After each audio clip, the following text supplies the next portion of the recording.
Guys, നമുക്കൊരു യാത്ര പോയാലോ? ഇങ്ങ് കോഴിക്കോട് ജില്ലയിൽ നിന്ന് അങ്ങ് കൊല്ലം ജില്ലയിലേക്കൊരു യാത്ര. ഇപ്പം എൻ്റെ ബെസ്റ്റ് ഫ്രണ്ടിൻ്റെ വീട്ടിലോട്ടാണ് പോകുന്നത്.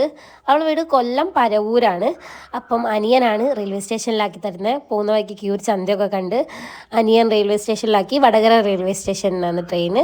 കുറച്ച് കഴിക്കേണ്ട ഫുഡും കാര്യങ്ങളൊക്കെ വാങ്ങി. അപ്പോഴത്തേക്ക് ട്രെയിൻ വന്ന് ട്രെയിനിൽ കയറി. ലേഡീസിലാണ് കയറി. അത്യാവശ്യം തിരക്കുണ്ടായിരുന്നു. ട്രെയിനിൽ കണ്ടതാണ് ഈ കുട്ടി കുറുമ്പന. ഉമ്മച്ചി ഫോൺ കൊടുക്കായിട്ട് ഉമ്മാനോട് പിണങ്ങി നിൽക്കുകയാണ്. പിന്നെ കുറച്ച് കഴിഞ്ഞപ്പോൾ മൂപ്പര് വേഗം പോയി ആടെ ഒരു അമ്മമ്മ ഉണ്ടായിരുന്നു. മൂപ്പരോട് കത്തി വെക്കൽ തുടങ്ങി.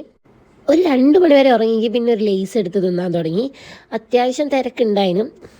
നീണ്ട 9 മണിക്കൂറിൻ്റെ യാത്രയ്ക്ക് ശേഷം നമ്മൾ പരവൂരെത്താനായി. ഞാൻ ബാഗും കാര്യങ്ങളൊക്കെ എടുത്ത് ഇറങ്ങാൻ നോക്കുകയാണ്. അങ്ങനെ ഞാൻ പരവൂർ ചാടി ഇറങ്ങി. അപ്പം എന്നെ പിക്ക് ഒരാൾ വന്നിട്ടുണ്ട്. രാവിലെ തന്നെ എണീച്ചയ്ക്ക് ലിപ്സ്റ്റിക്കും കണ്ണും എഴുതി പൊട്ടും തൊട്ട് കമ്മലൊക്കെ ഇട്ട് വന്നതാണ് ഒരാൾ. ക്രിസ്മസ് ആയതുകൊണ്ട് റെയിൽവേ സ്റ്റേഷനിലൊക്കെ നല്ലോണം ഡെക്കറേറ്റ് ചെയ്തിക്ക്. പുൽക്കൂടിൻ്റെ ഉണ്ണീഷോ ഒക്കെ ഉണ്ട്. അങ്ങനെ ഞങ്ങൾ വീട്ടിലോട്ട് പോവുകയാണ്. അവൾ എന്നെ സ്കൂട്ടി എടുത്താണ് പിക്ക് ചെയ്യാൻ വന്നത്. ഇപ്പം ഏകദേശം സമയം 5:30 അപ്പോൾ അവിടെ ഒരു ഉത്സവം ഉണ്ടായിരുന്നു. നിറച്ച് ലൈറ്റായിരുന്നു. ഈ ഫോണിൽ കാണുന്നതിനെക്കാട്ടും ഭംഗിയുണ്ട് നേരിട്ട് കാണാൻ. ഇവിടെ ഇങ്ങനെയാണ് ഉത്സവമായ ഫുൾ ലൈറ്റ് കൊണ്ടാണ് ഡെക്കറേഷൻ. അപ്പം ഞങ്ങൾ അങ്ങനെ വീട്ടിലെത്തി ഗേറ്റൊക്കെ തുറന്ന് ഉള്ളിലോട്ട് കയറി. ഇനിയൊന്ന് ഉറങ്ങണം. നല്ല ക്ഷീണമുണ്ട്. ഇരുന്നുറങ്ങിയാണല്ലോ. അപ്പം ശരി.